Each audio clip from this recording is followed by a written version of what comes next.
রাত তখন ঘন হয়ে এসেছে, চারপাশ নিস্তব্ধ। ঠিক এমন এক সময় ৮ মে রাত ১২:৪৬ একটি কালো গাড়ি এসে থামে হযরত শাহজালাল আন্তর্জাতিক বিমানবন্দরের ভিআইপি টার্মিনালের ব্যারিয়ারে। গাড়িটি থামতেই চাপে পড়ে গেট অপারেটর। নিশ্চিত করে যাত্রী আর কেউ নন, স্বৈরাচার আওয়ামী লীগের সাবেক রাষ্ট্রপতি মোহাম্মদ আব্দুল হামিদ। এরপর শুরু হয় এক রহস্যময় যাত্রা। ধাপে ধাপে যেন একটি অদৃশ্য চিত্রনাট্য অনুযায়ী ঘটতে থাকে সবকিছু। মুহূর্তে হাজির হয় দুই ব্যক্তি, একজন হালকা গোলাপি শার্টে, অন্যজন নীল শার্ট ও ধূসর ব্লেজারে, যার কোমরে ঝুলছিল একটি পরিচয়পত্র। গেট অপারেটরকে ইশারায় অনুমতি দেন, ব্যারিয়ার উঠিয়ে দেওয়া হয়। গাড়িটি ঝুঁকে পড়ে ভিআইপি ড্রপ অফ পয়েন্টে।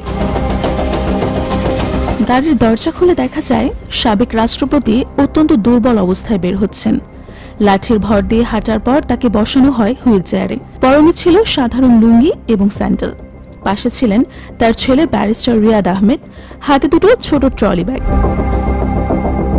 রাত ১২:৫১ তিনি প্রবেশ করেন টার্মিনালের ভেতরে। তারপর শুরু হয় অপেক্ষা, প্রায় ১.৫ ঘন্টা। এই সময়ে ভিআইপি লাউঞ্জে সম্পন্ন হয় তার ইমিগ্রেশন প্রক্রিয়া। সূত্র অনুযায়ী তাকে না নিয়ে অফিসার ইনচার্জ ইমিগ্রেশন পুলিশ ঊর্ধ্বতনদের সঙ্গে যোগাযোগ করেন, অবহিত করেন দুটো গুরুত্বপূর্ণ গোয়েন্দা সংস্থাকে। আনুষ্ঠানিক অনুমতি নিশ্চিত করা হয়। কিন্তু এই পুরো প্রক্রিয়ায় যা ঘটেছে তা সাধারণ নিয়মের একেবারে ব্যতিক্রম।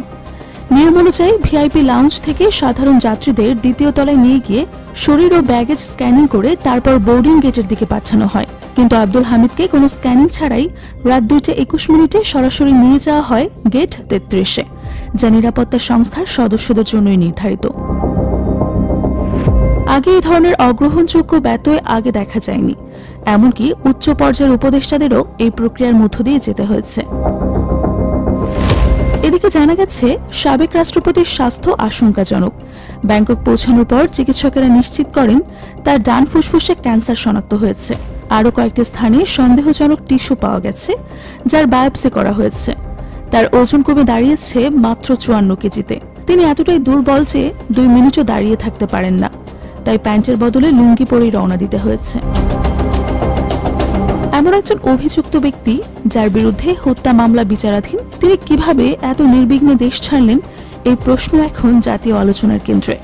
সংশ্লিষ্ট ইমিগ্রেশন ইনচার্জ সব অনুমতি নিয়ে কাজ করেছেন বলে দাবি করলেও তাকে তার পদ থেকে সরিয়ে দেওয়া হয়েছে। একইভাবে প্রত্যাহার করা হয়েছে কিশোরগঞ্জের পুলিশ সুপার সহ আরও ২ কর্মকর্তাকে। তদন্তে নেমেছে প্রশাসন। ১১ মে গঠন করা হয়েছে ৩ সদস্য বিশিষ্ট একটি তদন্ত কমিটি। এখন দেখার অপেক্ষা তদন্তে ফল কি আসে।